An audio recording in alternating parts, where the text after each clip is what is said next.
Hi, we are here today to talk about one of my favorite topics in travel therapy, and that's making a good first impression. I particularly like this topic because I think it's generally so positive. When we're talking about making a first impression on a travel therapy assignment, it means number one, you already have a job, you're already there, and it's exciting, you're starting at a new place, and it helps you get that job started on the right foot. So with further ado, I'm going to give you some amazing tips to start your travel therapy job on the great foot and make a great first impression. Who am I? My name's Julia. I'm a traveling speech language pathologist that has taken, I don't even know how many travel assignments at this point. I've had probably over 30 or 40 first days of work in my career, and I've only been working about 15 years as a speech pathologist. I've really mastered the art of showing up and making a great first impression, which not only makes your first day and your first week go well, but it can make your whole assignment go a lot better. People form opinions and judgments about you very quickly within seconds of meeting you, and those can take weeks, months, years to break down once somebody has already formed an impression of you. So how you present yourself in the beginning of your assignment is huge. So what is my first tip for making a great first impression? Number one, show up on time. And this isn't always like an easy thing to do. I say this with a grain of salt because when you're in a new place, in new traffic patterns, you don't know where to park and you don't know where you're going, sometimes you have the best intentions to show up on time, but you can end up being late because of circumstances outside of what you could predict.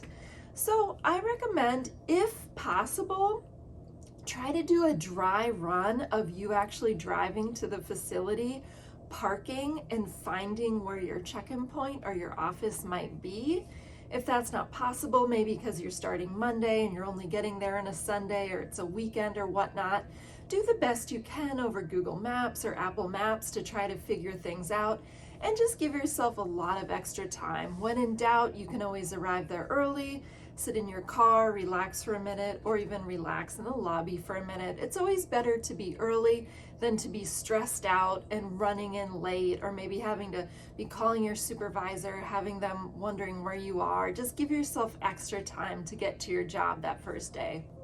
Next, show up with an attitude of gratitude. So a lot of travelers can have the attitude of like, you should be lucky I'm here and I'm here to provide you with this staffing, so you should be so thankful to me. Like they're the end all be all. I always go in with an attitude of gratitude. Thank you for having me. Thank you for trusting me to come in and staff your most delicate staffing situation right now. I thank my managers for hiring me, thank staff for bringing me on and trusting me with the care of their patients, and show up in gratitude to the situation I'm in versus a situation of entitlement where I feel like I deserve to be there and everybody should give me the praise. No, it's the opposite. Your manager is taking a risk bringing you on.